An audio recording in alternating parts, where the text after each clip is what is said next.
Welcome to episode 295 of Real Health Radio. You can find the show notes and the links talked about as part of this episode at 7, so the word all spelled out, SEVEN -health.com/295. Hey everyone, welcome back to another episode of Real Health Radio. I'm your host, Chris Sandel. I'm a nutritionist and a coach, and I help people to fully recover. So one thing, just before we get started with today's episode, I have recently expanded my team and I now have 2 spots available for working with me and for working with new clients. And I made a similar announcement back in March time, and those spots were snapped up. And I'm slowly creating more space in my calendar to have more spots for private coaching. But at this stage, these spots are very limited. So at this point, I just have 2. And you can have a life where you get to call the shots, not the eating disorder. You can have fun and joy-filled days where thoughts about food and weight and exercise no longer dominate your mind. I am a full proponent of full recovery, and I believe that it is possible, and it is possible for everyone. And after working with clients for over 15 years, I'm very good at helping people to be able to achieve this. So if you're tired of living with an eating disorder and you're ready to do what it takes to reach a place of full recovery and complete freedom, then I would love to help you. You can email info@7-health.com with the word coaching, and then I can send over the further details. So that email again is info@7-health.com, the word coaching, and then I will get the details over to you. So on with today's show, it is a solo episode. And what I want to be covering today is the topic or the idea of cognitive distortions. So you may be aware of cognitive distortions, you may not be aware of cognitive distortions, but cognitive distortions, I've got a definition here. So they are internal mental filters or biases that increase our misery, fuel our anxiety, and make us feel bad about ourselves. So cognitive distortions are thoughts that cause individuals to perceive reality incorrectly or inaccurately. So really, these are just thinking errors. And they're thinking errors that we have been able to identify as being common things that come up. And so this is something that comes from psychology, and they're able to look at the way that people think, the patterns in terms of that thinking, and we're able to group them into these ideas known as cognitive distortions. And so what I'm going to do as part of today is I'm going to go through a few of the cognitive distortions and explain how they can play out, give a couple of examples connected to them in terms of the thinking about an eating disorder or thinking about recovery, so that you can start to have an understanding of what these cognitive distortions are. And what I typically recommend, well, this is something I use a lot with clients. It's something I use in my program, the fundamentals of full recovery. And what I do is I'll go through the cognitive distortions, go through all of the cognitive distortions, and then I will typically recommend that people use this as a little bit of a journaling exercise. So having this list of cognitive distortions, and as I said, I'm going to go through just some of them now, and then starting to notice your patterns of thinking throughout the day and noticing the events that come up and the kinds of different distortions that are there, so that you can then become aware of those cognitive distortions. And I think if we're thinking about this very much from a cognitive behavioral therapy, a CBT, often what happens is there's the recommendation of like, can you come up with a different response or a better response or some way that negates that kind of thinking, which I think is something that you can do. And I think this is typically something that works quite well more in journaling form than just thinking it, because I think often when it's just thought about, you can get stuck in your head, you can start ruminating, the eating disorder then has something else to say about that thing, and it just becomes, I describe it as this arms race. So you'll say something, the eating disorder will say something, you say something else, and it just kind of goes on and on and on. Whereas writing it down tends to have more of an effect of being able to be this sort of more final thing. You're able to see it on paper, you're able to get some distance with it. And so that can be quite helpful. The other piece with this is you don't necessarily need to come up with some alternative. You can just recognize that there is this cognitive distortion and that this cognitive distortion is an inaccurate way of thinking, or it's a perception that you're having, but it doesn't necessarily mean that it is true, or it doesn't actually necessarily mean that it's helpful, because something can be true and also be unhelpful. And so when going through this, just starting to recognize, when do I use that one? Or if I'm reflecting on the last day or week, when have I done that form of cognitive distortion? And really at the heart of what this is trying to do, or the goal with this, is really moving out of this realm of thinking about things really in extremes and really having much more nuance connected to things. And I'm a big proponent and believer, and this is something I say regularly to clients, that two things can be true at the same time, or even multiple things can be true at the same time. And so rather than trying to prove that something's wrong, it can be, okay, this thing can be true, but this other thing can also be true at the same time.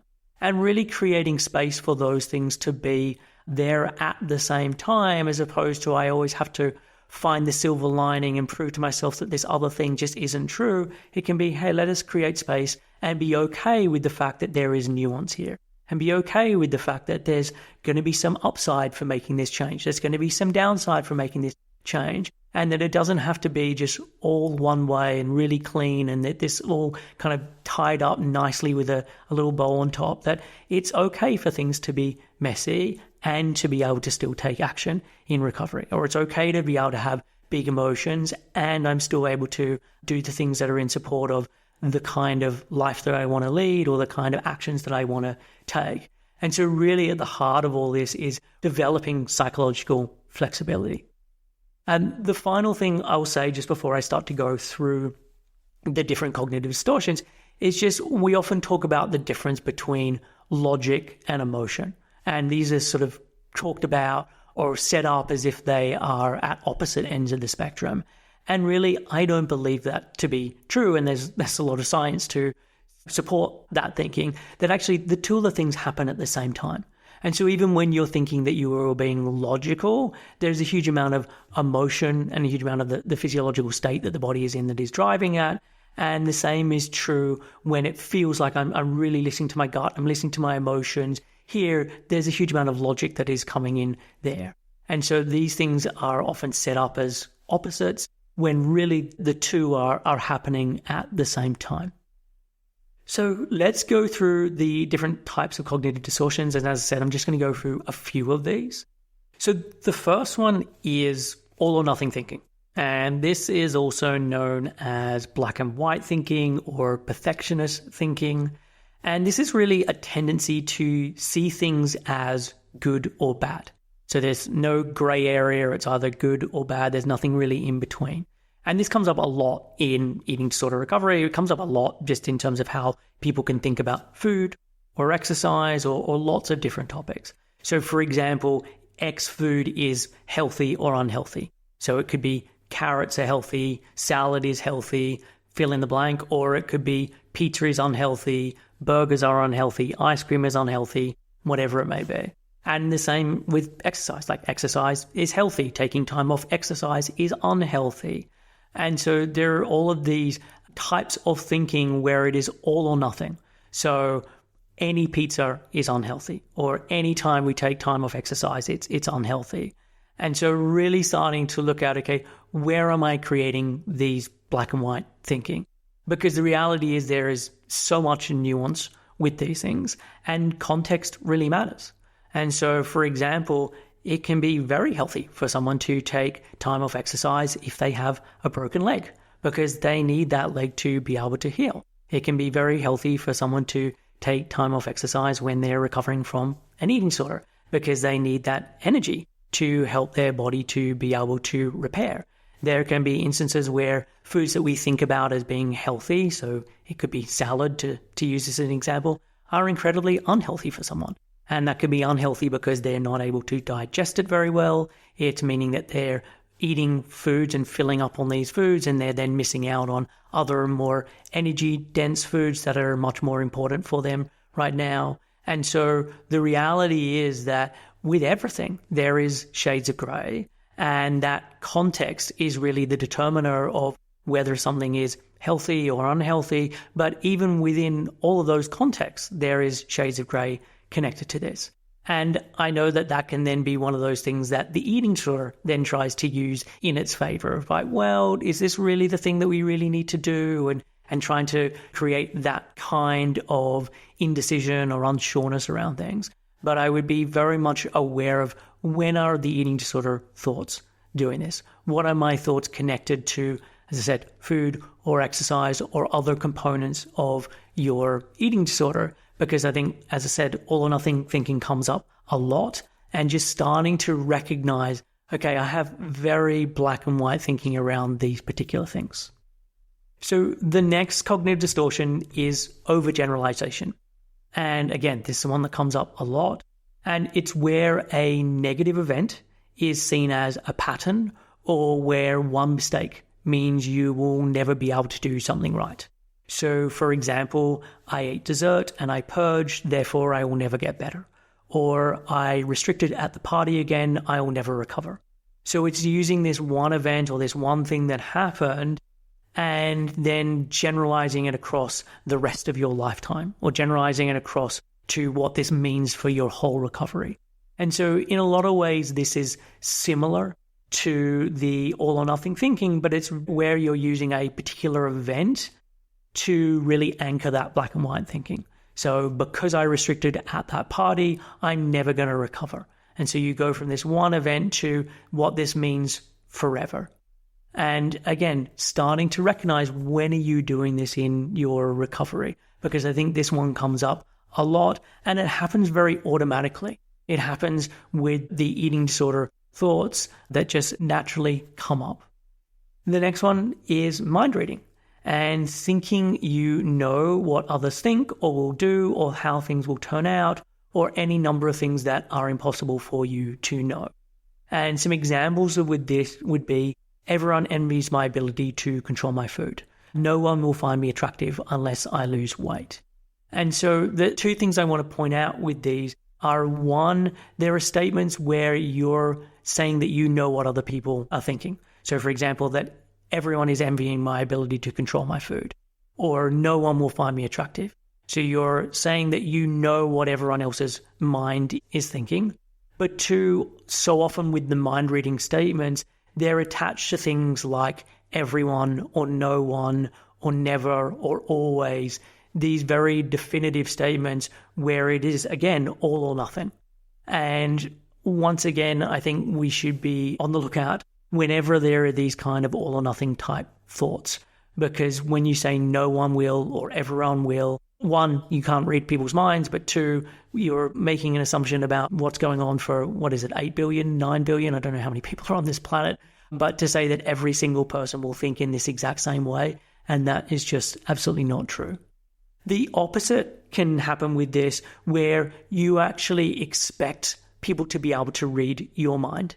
And this comes up a lot with clients as well, where rather than asking for what they need, they hope that other people will automatically know. So they will be thinking something, and they hope that their partner or their parent or this person in their life will automatically know what they're supposed to do in that situation.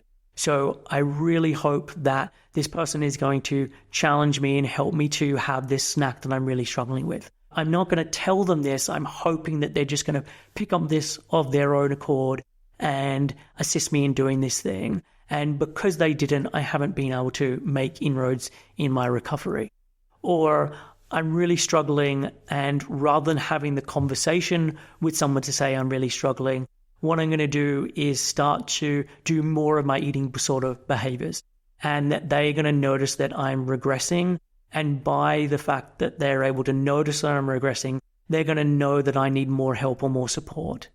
And so there's often this thing of like, if I act in a certain way, then people are going to automatically know what I need. And the problem with this is twofold, in that, one, people generally still don't know what you need. So even when you're acting in this way, people don't know that this is actually the support that you needed, or this is the thing that you needed in this moment, because you're not actually verbalizing that, and people are just not mind readers, so they really don't know. And this is often made worse because what they're wanting someone to be able to do and support them within that moment is often the thing that they push back against when someone tries to get them to do that. So I really wanted someone to challenge me and help me to have this fear food. And then in the times in the past when they suggested it, I've got really angry in that situation. I've pushed back. And yet I want them to know that I want them to do this thing, even though the way that I've demonstrated that is the complete opposite. And so it becomes this situation where you're asking almost the impossible of someone to be able to know what they're meant to be able to do or what you're wanting them to do in that situation. The second point with this is that the only person then that suffers is you, because you're now restricting more, because you're hoping that that's going to get them to support you and pay more attention to you and help you, and yet then that's not the response that they do, and then you're the one that gets further and further back into an eating disorder, or a new relapse, etc. And so with the mind reading piece, if I'm wanting other people to be able to read my mind, it's recognizing that people don't have that ability. And two, this is where I need to be able to ask for things. And that could be asking for things in terms of support. It could be asking things in terms of setting boundaries. But it's where I need to start to learn to be able to speak up and ask myself and ask for what I need. So the next one is minimization. And there is also the opposite of this, where things get blown much bigger and out of proportion to what they are. But this one is about minimization. And so this is the minimization of the importance or the likelihood of something happening. So for example, it could be, yes, I've lost weight, but it's not that bad. Or yes, I've been skipping breakfast again, but it's not that big a deal. And it's usually minimizing things that could be pointing towards the fact that recovery is not going as well as it has been, or things are starting to slip, or that things are becoming more difficult again. But we minimize them because often the real crux of why it's being minimized is about avoidance, and I don't want to have to start doing this thing again. But often it's kind of dressed up as this just isn't really a big deal. And I think one of the useful ways of being able to pressure test this is to imagine the opposite. So for example, if you said, I've lost weight, it's not really that bad, what would happen if the opposite was true? Would you be as nonchalant and be as chilled about the fact that, hey, I've gained weight and it's not that bad? Is that going to be the turn of phrase that you would use? Or if that started to happen, would there be a fear of, my gosh, what's going to happen? How high is this going to go? Where's this going to end? Like, is your reaction to this the same in whatever direction it is moving? And so another one could be around, I gave the example of I'm skipping breakfast again, but it's not a big deal. So I'm having breakfast again, and I'm now having a mid-morning snack that I wasn't having before. Would you feel the same way about that? Would there be the same level of, it's just cool, it's really relaxed, if I'm adding in meals instead of removing them? So if my hunger is increased again or increased more, and so I'm now needing more food, and I'm now needing not just what I was already doing, but I'm now needing even more than what I was doing, would you be completely relaxed about that? Or connected to exercise. I've started exercising again, it's no big deal. Could it be that, hey, I'm having even longer off of my exercise, it's no big deal? And so this can, as I said, be a really good way of starting to look at, am I minimizing this thing because it's genuinely not a big deal, or am I minimizing this thing because it's actually about avoidance? And with some of these, you can start to do the opposite, to really test that out. Of like, I'm not really feeling as hungry for breakfast, but let me have breakfast again, and I want to see what happens. Or, yeah, I've started exercising again, let me stop again and see what my thoughts and feelings are connected to this thing. Because if there's a lot of difficulty to do the opposite, then this is probably telling you something. So the next cognitive distortion is should statements. And this is where you criticize yourself or others with shoulds or with oughts. So for example, I should be able to get better on my own, or I should be able to eat a normal amount of food, or I should only need X number of calories. And so there's all these shoulds about what should happen. And the couple of things I would add to this one is, even if you believe that this thing is true. So let's use the example of I should only need X number of calories. Is having this thought helpful for you? Is this helping you to take the kind of action that you need to in recovery? Because typically what is happening when there are these should statements, it's pointing towards the fact that there is a lack of an acceptance. And there's a lack of acceptance around the fact that I have to now continue to do something that I don't really want to do, or that this has gone over some threshold or over some line of what I deem to be okay or acceptable, or where my expectations were. So this could be connected to, I was given this goal weight in recovery, and I was told that if I get there, that this is where I should be, and I've now got to that place. And there's still a lot of eating disorder thoughts that are there, or there's still a lot of eating disorder behaviors that are there. And there can be this thing of, well, I've been told that this should be where I need to get to. And so the first is like, is this a helpful thought? Like, is this actually helping you? Because typically when there are these should statements, it brings up a lot of disappointment. It brings up a lot of sadness. It brings up a lot of uncomfortable emotions, because there's almost this feeling of like, this should have been enough. I shouldn't need these other things. So I should be able to get better on my own. And so just even putting out, like saying that statement and then connecting to like, how does it feel when you hear that statement? Typically the feeling is that I feel disappointed or let down, or my expectations aren't being met.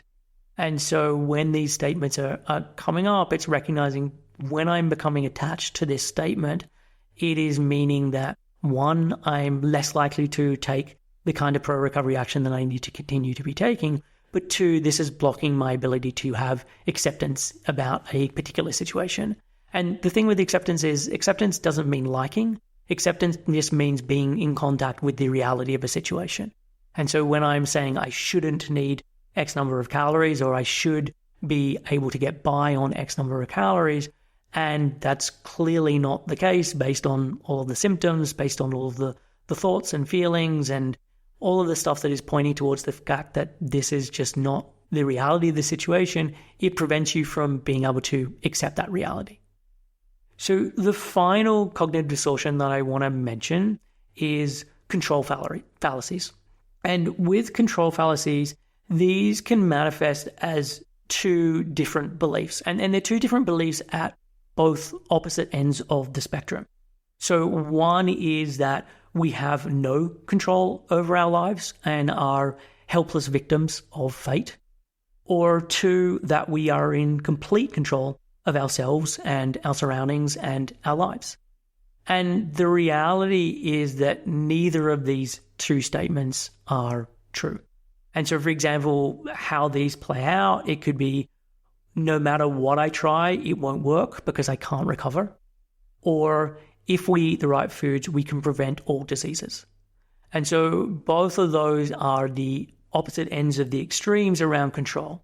So one is I have absolutely no control. So what's the point in even trying to recover? I can't do it. I'm never going to be able to do it. I just don't have that ability. And then the other one is like, if I do things absolutely perfectly, then I am able to get every single thing that I want. I'm able to prevent disease. I'm able to prevent heartache. I'm able to control every aspect of my body. And neither of these two extremes are true. And it's really easy, or not easy is probably not the right word, but it's really obvious how often people oscillate between these two extremes, where the eating disorder can tell them that they're never going to get better, that nothing's ever going to change, this is going to be permanent forever, while at the same time, they're being the opposite, being told to them. Whereas if you do this exercise, if you eat this many calories, then everything will feel safe, then everything will feel easy, whatever it may be. And there's, again, we're into the realm of always and never and everyone and no one and those extremes, but connected to how someone thinks about their agency and their control of a situation. So those are the cognitive distortions that I wanted to go through. As I said, there are many, many more of these, but at least these are a few that you can start to pay attention to. And you can start to, as I suggested at the start, like do some journaling around this. Start to notice how often these things come up. Because the reality is that they're going to come up a lot, especially if you're living with an eating disorder, you're trying to do recovery, they're going to come up a lot. But just as human beings, these things come up a lot. And so often with the work that I'm doing with clients, we focus a lot on polyvagal theory. And polyvagal theory is looking at the nervous system and how it affects the state that we're in. And what you'll typically notice when you become better at being able to identify the state that you're in, and there are different types of states that you can be in. There's the primary states, there's the mixed states. I've done a number of podcasts on polyvagal theory, so I'll link to those in the show notes and you can have a listen to those.